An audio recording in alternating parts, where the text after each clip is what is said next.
आपको बता दें कि अमेरिका के राष्ट्रपति डोनाल्ड ट्रंप ने भारत को गाजा के लिए गठित किए जा रहे बोर्ड ऑफ पीस का हिस्सा बनने का न्योता दिया है।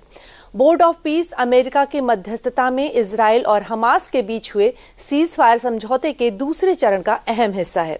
आपको बता दें कि इस बोर्ड की जिम्मेदारी गाजा में पुनर्निर्माण, शासन व्यवस्था, निवेश और पूंजी जुटाने की निगरानी करना होगा।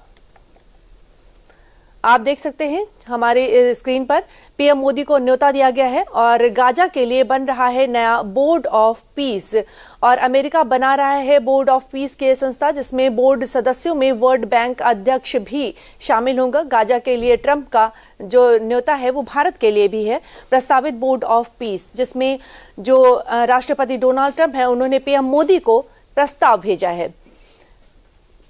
पीएम मोदी का जो ये न्योता है ये मिला है उनको अमेरिका की तरफ से। गाजा के लिए बन रहा है एक बोर्ड ऑफ पीस जिसमें दोनों देशों के बीच आपसी साझेदारी के बीच और गाजा को शांति बनाए रखने के लिए जो समझौते हैं उन पर विचार होगा। साथ ही अमेरिका बना रहा है बोर्ड ऑफ पीस की संस्था। गाजा के लिए ट्रंप का एक न्योता है पीएम मोदी को। प्रस्तावित बोर्ड ऑफ पीस यानी कि शांति समझौता, इस पर बातचीत करने के लिए काफी देशों को न्योता दिया जा रहा है। इसमें भारत भी एक देश है। आपको बता दें कि पीएम मोदी को यह न्योता दिया गया है। अमेरिका बना रहा है बोर्ड ऑफ पीस। गाजा के लिए बन रहा है बोर्ड ऑफ पीस। बोर्ड सदस्यों में वर्ल्ड बैंक के अध्यक्ष भी शामिल होंगे। गाजा के लिए ट्रंप का न्योता है और बोर्ड ऑफ पीस यानी शांति समझौता है। इस पर शांति पर बात होगी जो गाजा में वर्ल्ड वॉर चल रहा है उसके लिए। आप देख सकते हैं तस्वीरों में जो 4 तस्वीरें हम आपको दिखा रहे हैं। पीएम मोदी को न्योता, गाजा के लिए बन रहा है बोर्ड ऑफ पीस, अमेरिका बना रहा है बोर्ड ऑफ पीस और साथ ही बोर्ड सदस्यों में वर्ल्ड बैंक के अध्यक्ष शामिल होंगे और 3 साल के लिए ये जो मान्य होगा। इसके बाद अगर कोई भी देश इसमें सदस्य बना रहना चाहता है तो उसको मानदेय देना पड़ेगा।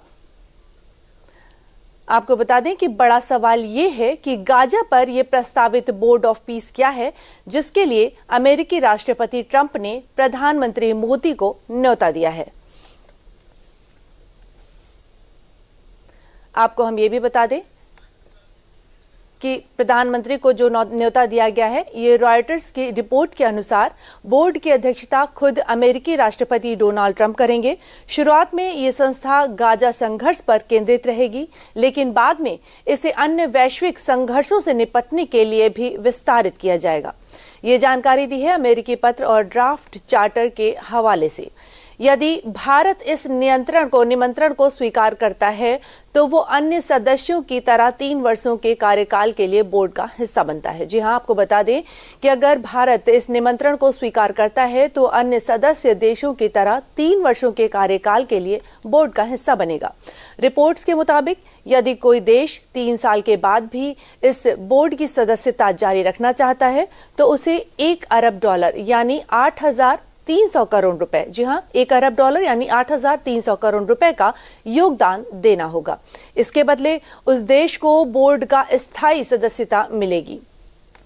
8,300 करोड़ रुपए योगदान देना होगा अगर कोई सदस्य देश 3 साल के बाद भी उसका सदस्य बना रहना चाहता है तो इसके बदले उस देश को बोर्ड का स्थायी सदस्यता मिलेगी। यह राशि बोर्ड की गतिविधियों के संचालन के इस्तेमाल के लिए की जाएगी। आपको बता दें कि आगे अन्य वैश्विक संघर्षों में भी बोर्ड भूमिका निभाएगा और अगर भारत निमंत्रण स्वीकार करता है तो 3 साल का कार्यकाल बढ़ेगा। शुरुआती 3 साल की सदस्यता के लिए किसी भी तरह के वित्तीय योगदान की आवश्यकता नहीं होगी। 3 साल बाद बोर्ड सदस्यता जारी रखने के लिए $1 अरब देने होंगे।